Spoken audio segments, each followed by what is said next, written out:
Алло. Başlıyoruz. Tamam.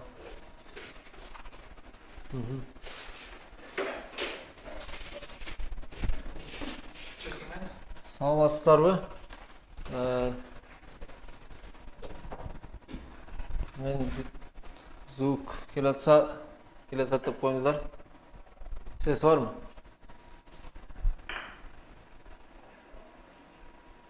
Ses. Aha. Tamam. Анда өткөнгү контест чыгарып атканбыз, ошол суроодан эң акыркы бир суроо калган эле. Ошол жерден баштайбыз, анан кийин Сибат.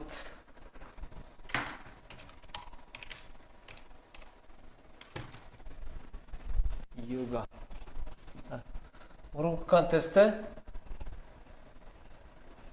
9-11 класстардын эң акыркы суроосу калган болчу.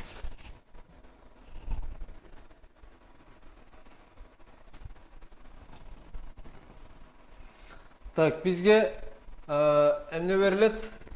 N размериндеги бир таблица, бир өлчөмдүү таблица берилет. Мисалы n барабар 3 болсо, мындай 3 өлчөмдөгү таблица берилет. Андан кийин фишкалар бар. Буну бир ходдо эң биринчи клеткага койсок болот. Же болбосо кайсы жерде фишка турса, ошондон кийинки клеткага койсок болот. Же болбосо эң биринчи турган клетканы өчүрүп койсок болот да. Минимум ходдо маалардын ичин толтурушубуз керек. Азыр башында бош болгон үчүн эң биринчи эч кайсы фишка жок болгон үчүн биринчи клеткага бир фишка коебуз. Ал жерде 1 деп турат. 1 деген биринчиге кой деген. -1 деген ошол биринчидегини өчүрүп сал деген да. Түшүнүңөрбү? Биринчи код. Андан кийин экинчи код уже биринчи бош эмес да. Туурабы? Анан эң биринчи фишкабыз кайсы жерде турат? Биринчиде турат. Анда биринчиден кийинкиге коебуз. Кайсыга? Экинчиге бир фишка коюп коебуз. 2. Андан кийин бизде канча түрдүү жолубуз бар? 2 түрдүү кошо турган жолубуз бар да. Эгерде биринчи бош болсо биринчиге, эгерде же экинчи жолубуз эмне? Эң биринчи жолуккан фишкадан кийинки бош болсо ошого. Азыр эң биринчи жолуккан фишка кайсы? 1, андан кийинки бош эмес. Демек кое албайбыз. Биринчи дагы бош эмес, кое албайбыз. Анда эмне кылабыз? Анда эң биринчи жолукканды өчүрүп салабыз, мынанычы -1. Андан кийин бизде канча вариант бар? Кошо турган 2 вариант бар. Туурабы? Эмне? Биринчи индекс бош, бул жерге коюп койсок болот. Коюп койсок, мурунку эле кайра эле 1-2 болуп калат да. Кайталанып калат. Эң биринчи жолуккан мурун 1 болчу, азыр 1 чыгып койгон үчүн 2 болуп калды. Андан кийинкиге коюп коебуз. 3-чүгө коюп коебуз мына. 3. Андан кийин 2 менен 3 бар. 1 жок, 1 жөнүнө коюп коебуз да. Мында 1. Түшүнүңөрбү? Суроон. Эгерде 4 болсо кандай болот?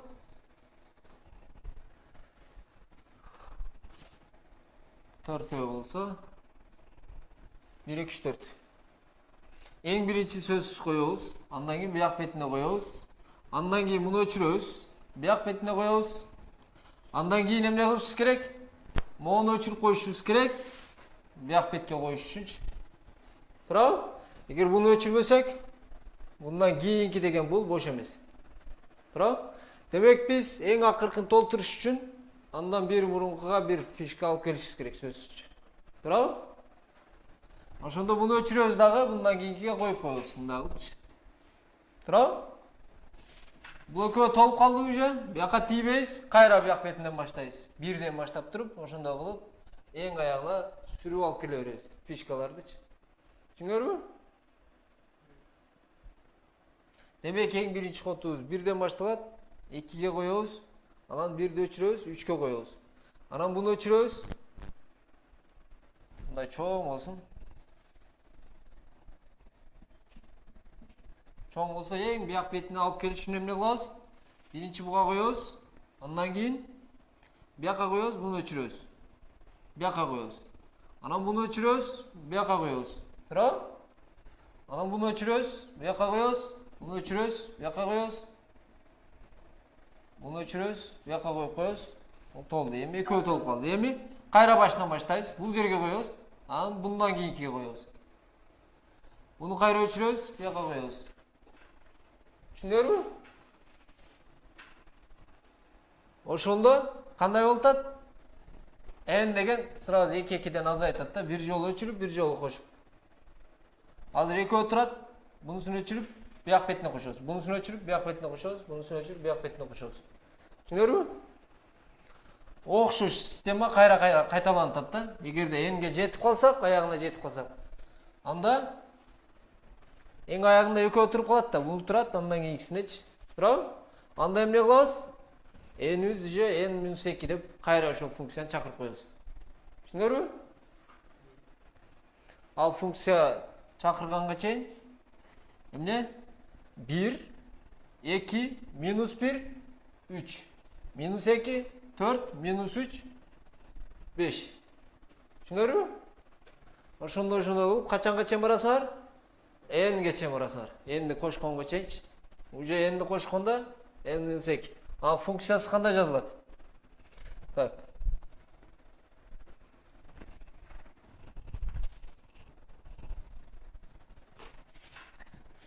F'n деп коелу, N деген функцияны беребиз. Биздин массивибиз эң биринчи кайсы болот экен? Бир массив болсун. Ал массив баягы коду менен кетет да. Биринчи кайсы код болот, экинчи кайсы болот. Ошо биринчи кайсы болот экен? 1 болот экен. Туурабы? Экинчи 2, мына 1ден кийинкиге кошобуз. Анан үчүнчү -1, мына 1ди өчүрүп салабыз. Төртүнчү 2ден кийин 1 кошуп коебуз. Туурабы? Бешинчи 2ни өчүрүп салабыз. Алтынчы эмне болот? 4ті кошобуз. Жетинчи -3. 8, 5ті кошобуз. Деп монтип качан бул N-ге барар болгу чейин келе берет. Түшүндүңөрбү? Эгер N-ге барар болсо, мыналардын баарын чыгарабыз. Ошол жерге чейинчи. Туурабы? Андан кийинкиси, мисалы, N барабар 5 боло турган болсо, биз эң акырында 4 менен 5ти толтурабыз да, туурабы? Андан кийин 3ке чейин толтурушубуз керек. Ал дагы куду ушундай болуп, мына 3ке чейин келет. Түшүндүңөрбү? Башында мону бир эрейге толтуруп аласыңар. 1, 2, -1, 3, -2, 4 деп беречи.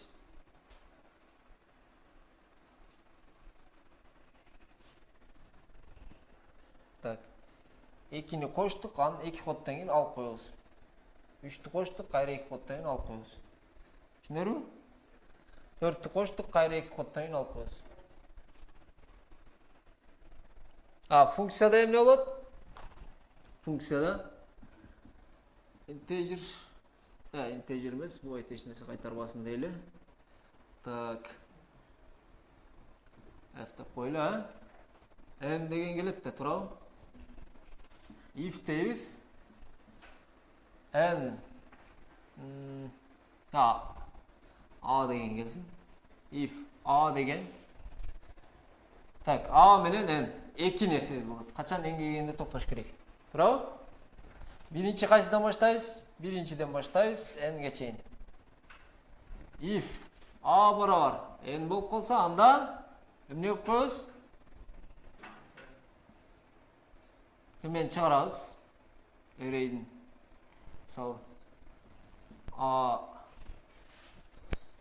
B деген array болсун. Бул array'ге могуларды сактап алабыз да. Түшүндүңөрбү? Канчанчыны counter кылып коелу. Counter'ды чыгарып коебуз. Анан бул жакта дагы бир так, могу array дегенге сактап алдык, могуларды сандарды.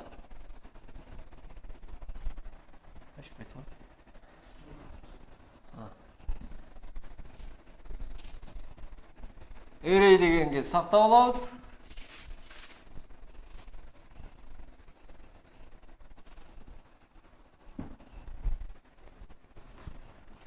jaqdan chiqarib qo'yursak bo'ladi. Cout emne?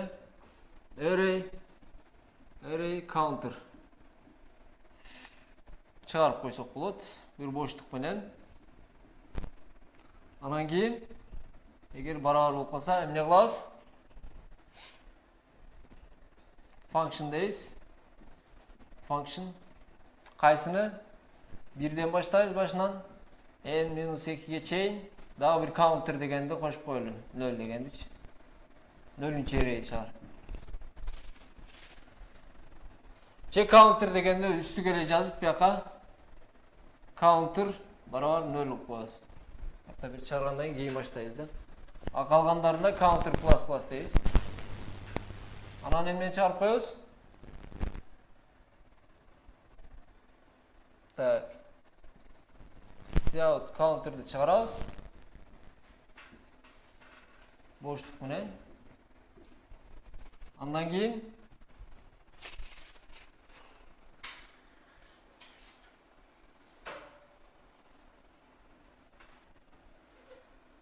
barobar bo'lib qolsa, unda ikki kodda keldi o'zli. Ya. Misali 4 ga yilish uchun nima bo'ladi? 1 minus 2 minus 1 3 minus 2 4 minus 3. Hozir 3 ta turamiz. 2 o'yin chiqarib qo'yganmiz. 2 o'yin chiqarib turib 4 ga yildirib qo'yganmiz. Ne qo'yamiz? A degan. Ne oldu?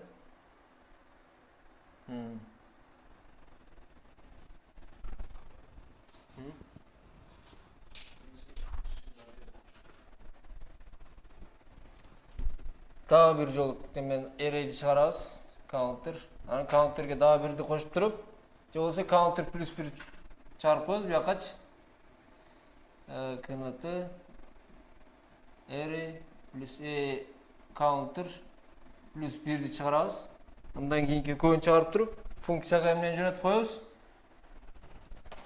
A plus 1 endi jo'natib qo'yamiz.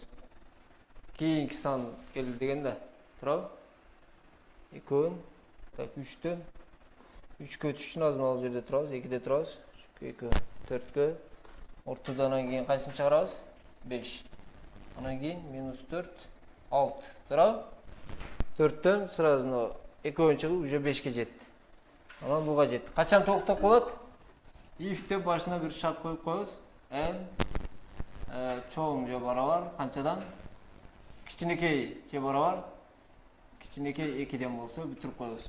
Biroq eng oyog'ida 2 o'yin. Onun başında biraz if'lerni qo'yib qo'yasizlar, mana 1-2'lergacha. O'ziz nega shunday chiqardi?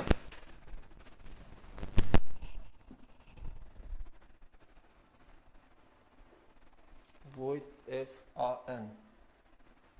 Fan degenim ne? Anlamadık. Void fan. Tak. Void function an. A degenim ne? A degen hazır qanchachı sanda turamiz. Biz yangi olib borishimiz kerak da baya fishkanichi. Turib. Hazır qanchachida? Misol n barobar 10 bo'lsa, hazır 3-da tursak, anda 4 ga, 5 ga, 6 ga, 7 ga, 8 ga, 9 ga olib turib 10 ga olib borishimiz kerak da. Turib. O'shanda function egarda if n qachon to'xtab qo'yadi? Kichkinakay 2 dan bo'lsa bitiramiz. Eng oyog'ida bayağı nimalar chiqarib turib bitiramiz. 1'de ana 2'ni qo'yib qo'yamiz da jo'nlachi. Eng oyog'ida cout 1-2 deb chiqarib qo'ysak. Egarda dag'i nima bo'ladi? A barobar n ga bo'lsa, unda bayaqi kun chiqaramiz dag'i cout ne? Array counter bilan array counter plus 1 chiqaramiz. плюс 1. Bu array'di bayağı esepte olganбыз. Kantip ketişinç. Ошолорду эле чыгарып тура беребиз. Анан кийин функцияга биринчиден баштайбыз. Кайсыга чейин? n минус 2ге чейин толтурушубуз керек. Эң акыркы экөө уже толду да. Азайып кетиш керек. Түшүнөрүңбү? Counter уже бияка келгенде counter кайра 0 болуп калыш керек. А биякта эгер бияка кирбесе анда эмне кылабыз? Array'дин могуну эле чыгарабыз. Cout array кnt менен counter плюс 1 чыгарабыз дагы. Counter эмне кылабыз? Counter барабар counter плюс 2 array'дин экөө жылат. Анан функцияга эмне кылып коебуз? A плюс 1 менен n'ди жөнөтүп коебуз кайрачы. A'да турабыз. A плюс 1ге жылып калдык да. Жөнөтүп коебуз. If'те башындагыларды карап коесуңар. Чыгарып турупчу.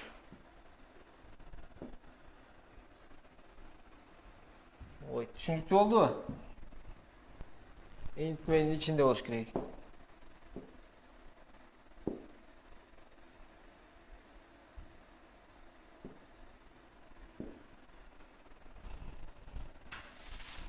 Так. Эми көбүнчө эле 8дер окшот. Бул жакта бул жуманын темасы foрлор экен. Foрлорго 1-2 суроолорду көрсөтүп коелу. Так, мисал үчүн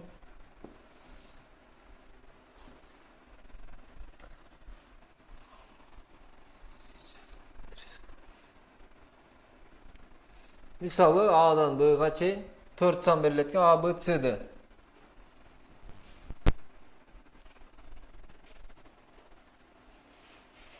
A'дан B'га чейинки болгондо D'га бөлүнгөндө S астатык калган кайсы сандар бар?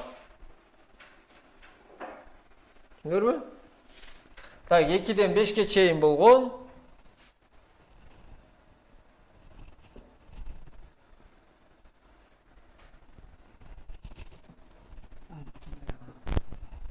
Так, 2ден 5ке чейин болгон, 2ден 2, 3, 4, 5.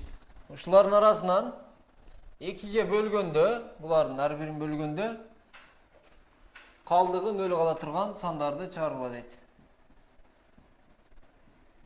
Биякта калдыгы канча калат? 0 калат. Биякта 1 калат. Биякта 0 калат. Биякта 1 калат. Туурабы? Кайсы бар экен? 2 менен 4. 2, 4. Буну жөнөкөй эле A'дан баштап B'га чейин деп эле текшерип коебуз жөн элечи. Int main. Так, int main'дерди жазбай эле коеюн. Int main'ден кийин эмне кылабыз? For c'индер да A, B, C болот. A кайсыдан баштайт? A'дан баштап A кичинекей же барабар B'га чейин и I плюс плюс. Так, эгерде if I mod эмне D барабар C'га болсо, анда cout I деп коесуңар. Бунун эмеси жок. End line боштук менен чыгарат экенбиз, cout I деп коесуңар болду. Мисалы 2ден 7ге чейин 9га бөлгөндө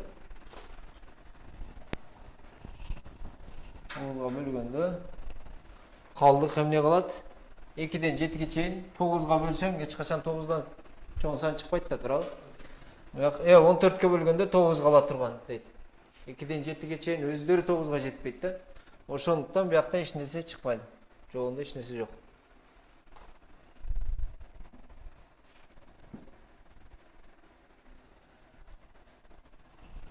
Так, секирип кетели. Мисалы H'ке келели.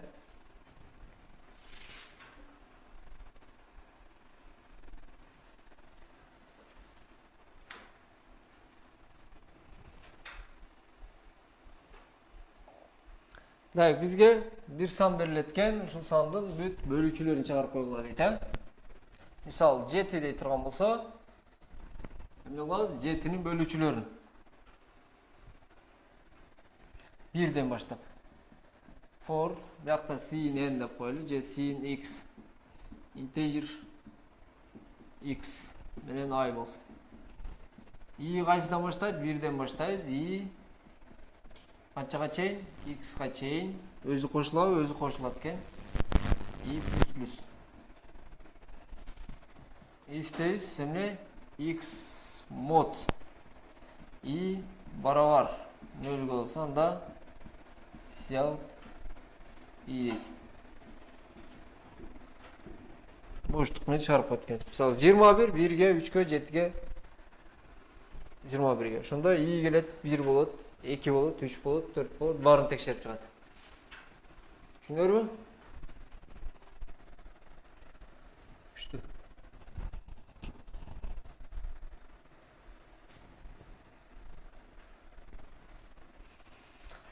Так, мисал O деген суроону карап көрөлүчү.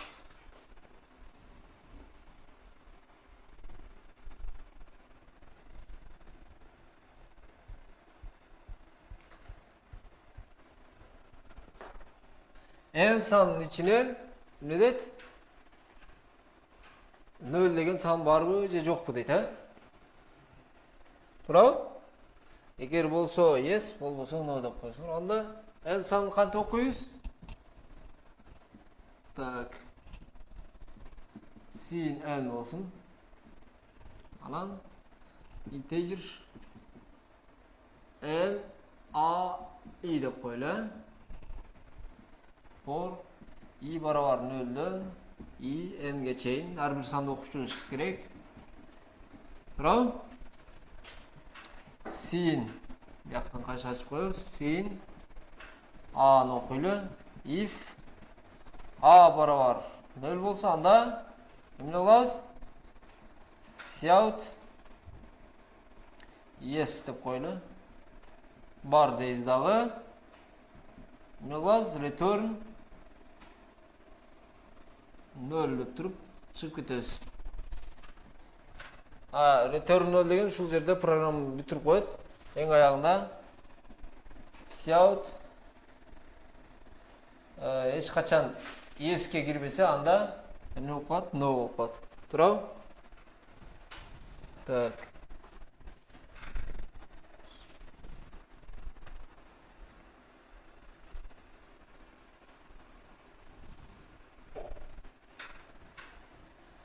Beş сан берилет экен. A, B, C, D, E.